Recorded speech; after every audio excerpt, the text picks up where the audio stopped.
driving some passengers today, and I dropped them off in a very snooty location, right? The tip of the tip, the creme de la creme, next to Neiman Marcus.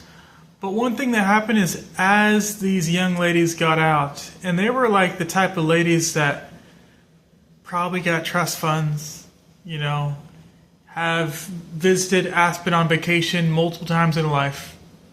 They probably have multiple houses, you know, vacation house, a main house, and a daily driver, right? So as I dropped these ladies off, or a little bit before, I got this ungodly stench that wafted through the cabin. I was like, these young ladies just broke wind just as they're getting out. That is quite messed up. So I just kind of like looked back, not a glare, I was just kind of confused. And at the same time I was doing that, you know, dramatic gesture like, what is that? You know, the lady in the back seat was also like, nope, nope, nope, and then like closed the door and got out of there immediately. Immediate nope.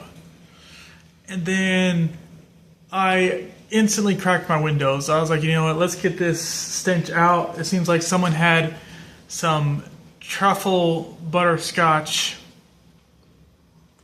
Brussels sprouts, and I can taste every last molecule. It's like,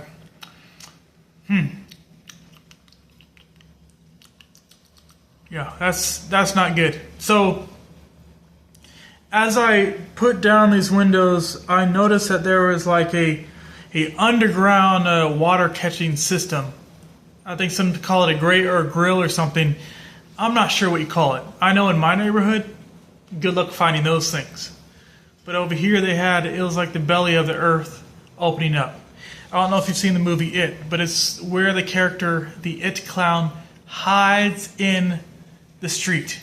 So it's one of those things, and just this ungodly smell coming out there. If there was a body under there, I would not even bat an eye. That would be where it came from.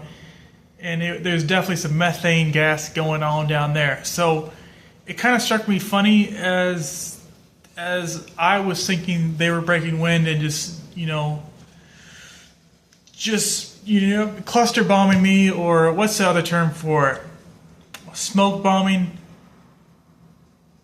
Anyways, yeah, so that's what I thought they were doing. And they thought I, just couldn't control my bowels and just let it all loose. Like, take this. Here's to the patriarchy, right? No, that's not what was happening. It was the earth that was doing that. But what was funny was, it seems like both groups thought it was the other person. And in life, there's many things that happen just because, and we may find ourselves trying to blame others. Let's not do that, guys. It was just kind of amusing. So I picked up my next cluster of ladies, and I warned them this time. I was, you know what? This is not me. This is not me. This is the street, right? I just warned them ahead of time.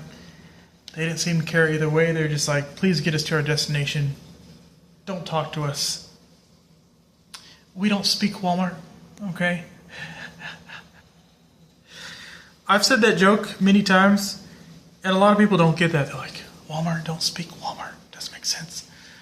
The way I take it is like, the people that shop at Walmart or Kmart are probably bargain shoppers, right? They're probably not the people going to Neiman Marcus and Gucci and Louis Vuitton, something like that. Michael Kors. So it's just like a different dialect. You can kind of tell whether you're on the west side or the east side, kind of by the dialect, kind of maybe their life story, right?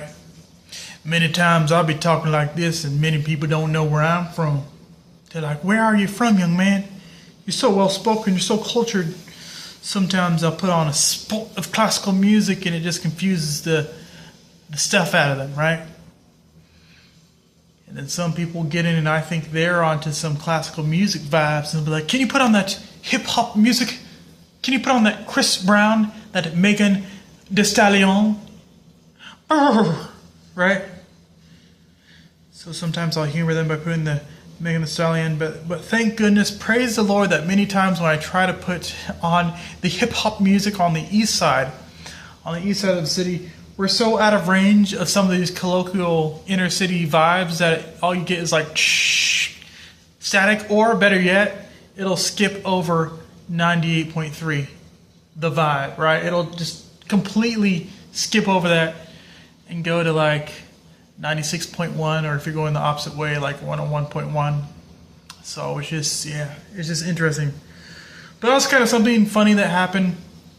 I will say though, if it's not a mother and a daughter, then it's the youngsters together, because there's a lot of football games going on, a lot of New Year's Eve celebrations and stuff going on. So those youngsters get in, and if someone sits in the front seat, they may have to say, how you're doing and stuff like that.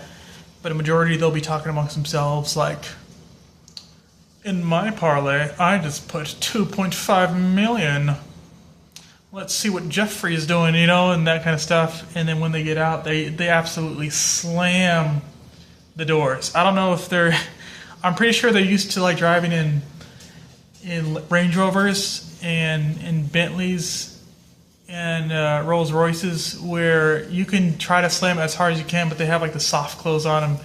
These old Prii, they don't have that. So if whatever force you put into it, I can almost tell by how hard someone shuts the door of what's going on with them psychologically. If they're very conscientious and maybe they grew up on the west side, full hand on the door the whole time.